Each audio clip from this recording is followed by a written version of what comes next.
પાલવસ્ય અપમાનઃ સ્ત્રીયાઃ અપમાનઃ એવ અર્થાત પાલવનું અપમાન એ સ્ત્રીઓનું અપમાન છે. અને જ્યારે જ્યારે કોઈ સત્તા પર બેઠેલા લોકો અહંકારી બને ત્યારે ઇતિહાસ છે કે અહંકાર તો રાજા રાવણનો ભલો હતો. કે એક સાઈડ આપ લોકો સ્ત્રી સશક્તિકરણની વાતો કરી રહ્યા છો તો ક્યાંક ને ક્યાંક સત્તાનું અભિમાન દેખાઈ રહ્યું છે. 31 વર્ષે સામાન્ય બહુમતી આવી છે અને એમાં આટલા હરખબદુડા થઈ.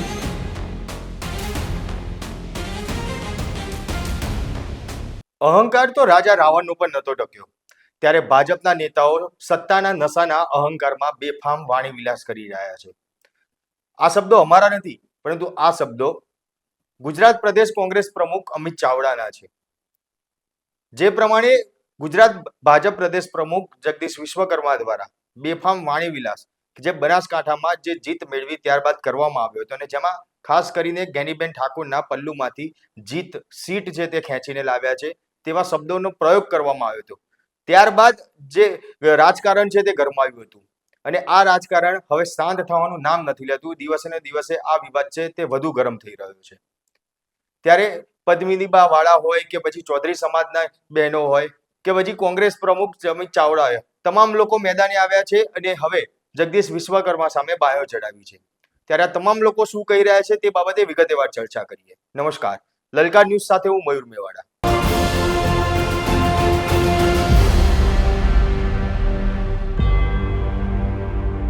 સ્થાનિક સ્વરાજની ચૂંટણીમાં કે જ્યાં ઘણી જગ્યાએ એવા જે પરિણામો સામે આવ્યા છે કે જેમાં જ્યાં ભાજપનો ગઢ હોય ત્યાં કોંગ્રેસે ગાબડું પાડ્યું હોય અને કોંગ્રેસે જીત મેળવી હોય, તો ઘણી જગ્યાએ એવું પણ બન્યું છે કે જે વર્ષોથી કોંગ્રેસનો ગઢ કહેવાતો હોય અને ત્યાં ભાજપ આ વખતે બાજી મારી ગયું છે. અને આવી જ ઘટના બનાસકાંઠા પર બની હતી. બનાસકાંઠા કે જે જ્ઞાનીબેનનું હબ કહેવાય છે અને તે હબમાં એટલે જ્યાં જ્ઞાનીબેનનું વર્ચસ્વ છે તે વર્ચસ્વ વાળી સીટ ઉપર તાલુકા પંચાયતમાં ભાજપે વર્ષો બાદ જીત મેળવી અને જંગી બહુમતી સાથે આ જીત મેળવી હતી. તે જીત મેળવ્યા બાદ બનાસકાંઠાની અંદર ભાજપ પ્રદેશ પ્રમુખ જગદીશ વિશ્વકર્મા દ્વારા એક સભા કરવામાં આવી અને સભાની અંદર જે બેફામ વાણી વિલાસ કરવામાં આવ્યો કે જેમાં જગદીશ વિશ્વકર્મા દ્વારા એવું નિવેદન આપવામાં આવ્યું કે જ્ઞાનીબેનના સાડીના પલ્લુમાંથી આ સીટો છે તે ખેંચીને અમે લાવ્યા છે. આ નિવેદન બાદ જે રાજકારણ છે તે ગરમાયું હતું. આ નિવેદન બાદ અનેક લોકો છે કે જેમની જે પ્રતિક્રિયા છે તે સામે આવી કે જેમના બહેનોને અપમાન કરવામાં આવ્યું હોય તેવું લાગી રહ્યું છે. ત્યારે પ્રદેશ કોંગ્રેસ પ્રમુખ અમિત ચાવડા છે કે જે આ બાબતને લઈને મેદાને આવ્યા છે અને જગદીશ વિશ્વકર્મા ઉપર આકરા પ્રહાર કરવામાં આવ્યા. અમિત ચાવડા દ્વારા તેવું કહી દેવામાં આવ્યું કે આજે વર્ષો બાદ એટલે કે આઝાદી બાદ પણ ખાડિયામાં ભાજપનો દબદબો જોવા મળતો હતો અને ત્યાં આ વખતે કોંગ્રેસે તમામ સીટો ઉપર બહુમતી સાથે જીત છે તે મેળવી છે. તેમ છતાં પણ અમે ક્યાંય નથી બોલ્યા, તેમ છતાં અમે ક્યાંય કોઈ એવું નિવેદન છે તે નથી આપ્યું. અને માત્ર એક બનાસકાંઠામાં તાલુકા પંચાયતમાં જે ભાજપે જીત મેળવી છે કે જ્યાં વર્ષોથી કોંગ્રેસનો ગઢ ગણવામાં આવતો હતો અને તે જીત મેળવ્યા બાદ સત્તાનો જે નશો છે તે જોવા મળ્યો અને બેફામ વાણી વિલાસ છે તે કરી રહ્યા છે. આમ કહેતા અમિત ચાવડા પ્રહાર કરી રહ્યા છે અને તે શું પ્રહાર કરી રહ્યા છે તે સાંભળીએ. દેશ ને દુનિયાનો ઇતિહાસ રહ્યો છે કે અહંકાર કોઈનું લાંબુ ચાલતું નથી. અને જ્યારે જ્યારે કોઈ સત્તા પર બેઠેલા લોકો અહંકારી બને ત્યારે ઇતિહાસ છે કે અહંકાર તો રાજા રાવણનો ભલો હતો. એવા સંજોગોમાં જો રાવણનો અહંકાર ના રહ્યો હોય તો આધુનિક જે ભારતીય જનતા પાર્ટીના નેતાઓ છે જે સત્તાના નશામાં રાવણની ભાષામાં વાત કરી રહ્યા છે અને ખાસ કરીને નારી શક્તિનું અપમાન કરવું, નારી શક્તિ માટે આવા હલકી કક્ષાના શબ્દો વાપરવા, ભાષણોમાં એવા શબ્દોનો પ્રયોગ કરવો, હું માનું છું કે અમે એને સખત શબ્દોમાં વખોડીએ છીએ. અને જગદીશભાઈ વિશ્વકર્મા એ ભારતીય જનતા પાર્ટીના પ્રદેશના અધ્યક્ષ, એમને કદાચ ખ્યાલ નહીં હોય કે જ્ઞાનીબેન ઠાકોર એક ઠાકોર સમાજના સામાન્ય પરિવારમાંથી આવી અને જાહેર જીવનમાં કામ કરતા કરતા આજે બનાસકાંઠાના એક લોકપ્રિય સાંસદ છે. એમની એક આગવી પ્રતિભા છે. ગુજરાતની મહિલાઓ માટે, ગુજરાતના લોકો માટે સંસદમાં ગુજરાતનો એકમાત્ર અવાજ જો કોઈ બનવાનું કામ કરતા હોય તો જ્ઞાનીબેન કરે છે.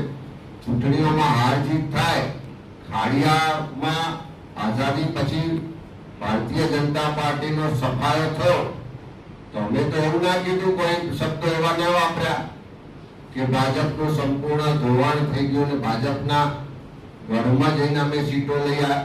પણ એમના જે શબ્દો છે કે ગેનીબેનના પાલવમાંથી સીટ લઈ આવ્યા, હું માનું છું કે આ એમની હલકી માનસિકતાના દર્શન થાય છે. અને જગદીશભાઈ વિશ્વકર્માએ તો માફી માંગવી પડે. એ ખાલી ગેનીબેન એકલાની માફી ન માંગે, પણ આખા ગુજરાતની જે નારી શક્તિઓ છે, જે બહેનો, માતાઓ, દીકરીઓ છે, એનું અપમાન છે. એમની માફી માંગવી જોઈએ. અને જો ખરેખર રાજ્યના મુખ્યમંત્રી કે દેશના વડાપ્રધાન કે ભાજપના રાષ્ટ્રીય અધ્યક્ષમાં પણ થોડી ઘણી પણ મહિલાઓ માટે સન્માન ને શરમ હોય તો એમણે આદેશ કરવો જોઈએ કે તમારા પ્રદેશના પ્રમુખ આવી હલકી ભાષામાં વાત કરે છે તો એ જાહેરમાં આવીને માફી માંગે એવી વાત, એવો આદેશ નરેન્દ્રભાઈ મોદી પાસે પણ આપણે અપેક્ષા રાખીએ, રાજ્યના મુખ્યમંત્રી પાસે પણ અપેક્ષા રાખીએ અને ભાજપના રાષ્ટ્રીય અધ્યક્ષ પાસે પણ અપેક્ષા રાખીએ. જો એવું કરવામાં નહીં આવે તો આપણે સમજીએ કે આ જે નારીનું અપમાન કરવાનો ભાજપનો ચાલ, ચરિત્ર અને ચહેરો આમાં બહાર આવી ગયો છે.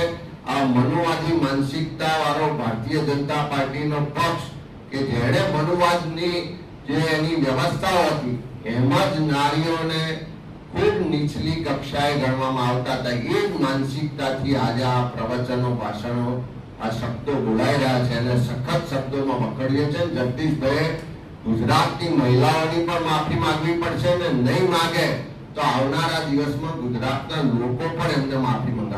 માત્ર કોંગ્રેસ જ નહીં પરંતુ જે આમ આદમી પાર્ટી છે, આમ આદમી પાર્ટીના મહિલા નેતા પદ્મિનીબા વાળા કે જે પદ્મિનીબા વાળા લોકસભાની જ્યારે ચૂંટણી હતી ત્યારે પરસોત્તમ રૂપાલા દ્વારા જે બેફામ વાણીવિલાસ કરવામાં આવ્યો હતો અને તેનો વિરોધ કરવામાં આવ્યો હતો, તે વિરોધ પદ્મિનીબા વાળા દ્વારા શરૂ કરવામાં આવ્યો હતો. અને આજે ફરી એકવાર ભાજપના જ પ્રદેશ અધ્યક્ષ જગદીશ વિશ્વકર્મા દ્વારા જે બહેનોને લઈને વાણીવિલાસ ફરી એકવાર કરવામાં આવ્યો કે જે ગેનીબેન ઠાકોરને સંબોધીને આ વાણીવિલાસ કરવામાં આવ્યો હતો. પરંતુ બહેનોનું અપમાન થયું છે તેમ કહેતા પદ્મિનીબા વાળા ફરી એકવાર મેદાને આવ્યા છે અને તેમને પણ પોતાની જે તીખી પ્રતિક્રિયા છે તે આપી અને જે ભાજપ છે તે ભાજપના નેતાઓ પર પ્રહાર કર્યા હતા. આજે સોશિયલ મીડિયાના માધ્યમ દ્વારા ભારતીય જનતા પાર્ટીના ગુજરાત પ્રદેશ અધ્યક્ષ જગદીશભાઈ વિશ્વકર્મા ના મોઢે જે ગેનીબેન ઠાકોરની ટિપ્પણી કરી રહ્યા છે તો હું એમનો સખત વિરોધ કરી રહી છું કે એક સાઈડ આપ લોકો સ્ત્રી સશક્તિકરણની વાતો કરી રહ્યા છો અને એક સાઈડ આપ લોકો બેનો દીકરીઓની ટિપ્પણી કરી રહ્યા છો, તો ક્યાંક ને ક્યાંક સત્તાનું અભિમાન દેખાઈ રહ્યું છે. 2027 હજી બાકી જ છે અને જગદીશભાઈ આજે બીજેપી પાર્ટીના કોઈ પણ નેતા, અને હું કોઈ પણ પક્ષનું કહું છું, કોઈ પણ પક્ષના નેતા જ્યારે બેનો દીકરીઓની ટિપ્પણી કરી રહ્યા હોય છે ત્યારે એમનું કદ પોતે જ નીચું દેખાડી રહ્યા હોય છે. તો એક ભારતીય નાગરિક તરીકે આ અશોભનીય વાત કહેવાય કે જ્યાં નારીનું અપમાન થઈ રહ્યું હોય છે. તો એક સખત વિરોધ કરું છું આ વાતનો કે વારંવાર એક નેતાઓ દ્વારા એક બેનો દીકરીઓની ટિપ્પણીઓ કરવા જોવા મળે છે. માત્ર રાજપૂત સમાજ કે આમ આદમી પાર્ટી કે કોઈ પક્ષ નહીં પરંતુ ચૌધરી સમાજના બહેનો છે તે પણ મેદાને આવ્યા. ચૌધરી સમાજના બહેનો દ્વારા પણ જગદીશ વિશ્વકર્માના જે આ નિવેદન છે તેને લઈને જે બહેનોનું અપમાન થયું છે તે અપમાનને લઈને મેદાને આવ્યા છે અને જગદીશ વિશ્વકર્મા ઉપર પ્રહાર કરવામાં આવ્યા છે. ત્યારે ચૌધરી સમાજના લક્ષ્મીબેન દ્વારા શું નિવેદન આપવામાં આવ્યું તે સાંભળીએ. આજે જે સ્પીચ આપી આદરણીય વિશ્વકર્માજીએ, એમને મારી નમ્ર વિનંતી છે કે આપ એકલા બનાસકાંઠાના સુપુત્ર નથી, અમે પણ બનાસકાંઠાના છીએ, બનાસકાંઠામાં જન્મ્યા છે અને બનાસકાંઠામાં જ અમારે મરવાનું છે. 8 વર્ષે સ્થાનિક સ્વરાજની ચૂંટણીઓ આપવા બદલ અફસોસની જગ્યાએ આજે તમે ગૌરવની ગાથાઓ ગાઈ રહ્યા છો. 31 વર્ષે સામાન્ય બહુમતી આવી છે અને એમાં આટલા હરખ-વધુડા થઈ અને ગમે તેવી વાતો કરવી એ વસ્તુ બરાબર નથી. રાજકીય નિમ્ન સ્તરની ભાષા બોલવી એ પણ બરાબર નથી. બનાસની બેન ગેનીબેન એને આ જ મતદારોએ મત આપી અને લોકસભામાં મોકલી છે. આપ અત્યારે ગેનીબેન માટે જે શબ્દો વાપરી રહ્યા છો એ અપમાનજનક શબ્દો છે, મતદારોનું અપમાન છે. પાલવની વાત કરી તો પતાઈ રાજાએ માતાજીના પાલવવાળી વાત કરી હતી અને આજે આપ કરી રહ્યા છો આપને વિનંતી કે આવી ભાષા નિમ્ન કક્ષાની ના વાપરો, ઘણું બધું બોલવા માટે છે. અને બેન જે પાર્લામેન્ટમાં બોલે છે, હા, તો એ જ જ્ઞાનીબેને પાર્લામેન્ટમાં ગાયો માટેની વાત કરી છે. ગાયો માટેની વાત ન કરવી જોઈએ. 25 તમારા લોકસભાના સભ્યો છે, એમાંથી એક પણ સંસદ બોલ્યો છે ગાયો માટે? જ્ઞાનીબેન બોલી છે. તમારા આટલા સંસદ સભ્યો છે, એમાંથી એક પણ સંસદ સભ્ય ઓબીસી મહિલાઓ માટેની કોઈએ વાત કરી છે? જ્ઞાનીબેને ઓબીસી મહિલાઓ માટેની વાત કરી છે. આપને વિનંતી છે કે આપના માદરી વતનમાંથી પણ કોંગ્રેસ વિજેતા બની છે, એટલે ખૂબ નિમ્ન કક્ષાની ભાષા વાપર્યા વગર અમારા જે નેતા છે એ અમારા નેતા આજે હતા, કાલે હતા અને આવતીકાલે પણ એ જ રહેવાના છે. એટલે તમે આટલી અરખ ગયેલી ભાષામાં અને તમારા કાર્યકરોને શાબાશી તમે શું આપો? શાબાશી તો અમે અમારા કાર્યકરોને આપીએ છીએ કે અમારા પાર્ટીના વગર ફંડે અમે બધા ચૂંટણી લડીએ છીએ. તમે તો ટેક્સોના કરોડોના ફંડોની ફાળવણી સ્થાનિક સ્વરાજમાં તમે વાપરતા હોવ છો અને કોંગ્રેસનો કાર્યકર, કોંગ્રેસનો આગેવાન વગર પૈસાએ ચૂંટણી લડતો હોય છે, ત્યારે લોકોનો જનપ્રતિસાદ અમારી સાથે ગણાય. આપને વિનંતી છે કે આવી ભાષાઓનું તમે ના કરો, વાપરો ના. તમને વંદન છે, તમે અહીંના નેતા છો, તો અમે પણ અહીંના જ નેતા છીએ. ખૂબ ખૂબ ધન્યવાદ. કોંગ્રેસના નેતા કરસનદાસ ભાદરકા કે જે પોતે આજે સ્પષ્ટ કહી રહ્યા છે કે જગદીશ વિશ્વકર્માએ બહેનોનું ખૂબ મોટું અપમાન કર્યું છે. આ અપમાન જરા પણ સહી ના લેવાય, પરંતુ માતા બહેનોનું જો અપમાન થયું હોય તો માફી માંગવામાં પણ ક્યાંય પાછું ના પડવું જોઈએ, તેમ નિવેદન કરતા જગદીશ વિશ્વકર્માએ જાહેરમાં બહેનોના અપમાનને લઈને માફી માંગવી જોઈએ તે માંગ કરતા કરસનદાસ બાપુ શું કહી રહ્યા છે તે સાંભળીએ. પાલવસ્ય અપમાનઃ સ્ત્રીયાઃ અપમાનઃ એવ, અર્થાત પાલવનું અપમાન એ સ્ત્રીઓનું અપમાન છે. ભાજપના પ્રદેશ પ્રમુખ જગદીશ વિશ્વકર્મા સર, તમે પાલવનું અપમાન કર્યું છે. મારે તમને કહેવું છે કે પાલવ માની મમતાના મીઠા સાગરની જો કોઈ ઓળખ હોય તો એ પાલવ છે. સ્ત્રી શક્તિની જો કોઈ ઓળખ હોય તો એ પાલવ છે. સભ્ય સમાજ, સંસ્કૃતિ અને આપણા ધર્મની જો કોઈ ઓળખ હોય તો એ પાલવ છે. તમે રાજકારણમાં, નકારાત્મક રાજકારણમાં એ પણ ન વિચાર્યું કે માનો પાલવ કે સ્ત્રીનો પાલવ એ સમર્પણ, ત્યાગ, લાગણી અને ભાવનાઓનો એક મીઠો સાગર છે. ત્યાં સમર્પણ અને ત્યાગ હોય. સાહેબ, ત્યાંથી તમે કંઈક લઈ લેવાની વાત કરી. આ ક્યાંક ને ક્યાંક તમારી માનસિકતા, તમારું ઇનર સાઇડની જે કંઈ બાબતો છે એ બહાર આવી છે. ખરેખર ખૂબ દુઃખની વાત છે. મા પાસે કાન પકડીને માફી માંગવામાં કઈ નાનપ ન હોય. તમે માત્ર પાલવ કે ગેનીબેનનું અપમાન નથી કર્યું, તમે સભ્ય સમાજ, સંસ્કૃતિ અને આપણી સાત્વિકતાનું અપમાન કર્યું છે. પાલવ શબ્દમાં માની મમતા સમજીને નાનું બાળક કાન પકડીને જેમ માની માફી માંગે, સાહેબ તમારે એ ગરિમા બતાવવાની જરૂર છે. એક સ્ત્રીની, આપણા સભ્ય સમાજની, આપણી સંસ્કૃતિની માફી માંગવાની જરૂર છે.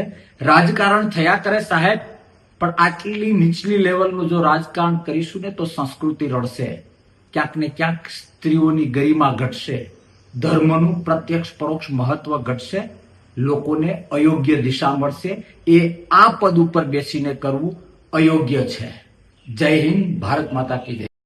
એક બાબત તો સ્પષ્ટ જોવા મળી રહી છે કે તમામ લોકો, તમામ નેતાઓ કહી રહ્યા છે કે આજે ભાજપના નેતાઓ સત્તાના નશામાં આવીને બેફામ વાણી વિલાસ કરી રહ્યા છે અને માતા બહેનોનું અપમાન છે તે અપમાન કરી રહ્યા છે. આજે આ વિવાદને લઈને 2 દિવસ થઈ ગયા છે, 2 થી 3 દિવસ થયા, તેમ છતાં પણ ના ભાજપના કોઈ નેતા સામે આવ્યા કે ના ખુદ જગદીશ વિશ્વકર્મા છે કે જે સામે આવ્યા અને આ બાબતને લઈને. ચલો આપણે કહીએ છીએ કે જગદીશ વિશ્વકર્મા દ્વારા અજાણમાં કદાચ બોલાઈ ગયો છે. આપણે એવું નથી કહેતા કે જાણી જોઈને બોલ્યા છે. અજાણમાં પણ તેમનાથી ચલો બેફામ વાણી વિલાસ થઈ ગયો છે, તેમ છતાં પણ તેમને માફી માંગવા માટે સામે આવવું જોઈએ, તેમને માફી માંગવી જોઈએ. તેમ છતાં હજી સુધી આજે 3 દિવસ વીતી ગયા છે. આ બાબતને લઈને આજે રાજકારણ છે તે પણ ગરમાયું છે. ખૂબ જ મોટો વિરોધ છે તે જોવા મળી રહ્યો છે, છતાં બી ક્યાંય માફી માંગવામાં નથી આવી. ખરેખર જગદીશ વિશ્વકર્માએ આ બાબતને લઈને જે માતા બહેનોનું અપમાન થયું છે તેને લઈને માફી માંગવી જોઈએ તેવું આ તમામ નેતાઓ કહી રહ્યા છે. ત્યારે તમારું આ બાબતને લઈને શું માનવું છે તે કોમેન્ટ બોક્સમાં જરૂરથી જણાવજો. સાથે જ અમારા આ વિડીયોને લાઇક, શેર અને ચેનલને સબસ્ક્રાઇબ કરવાનું ભૂલશો નહીં. આભાર.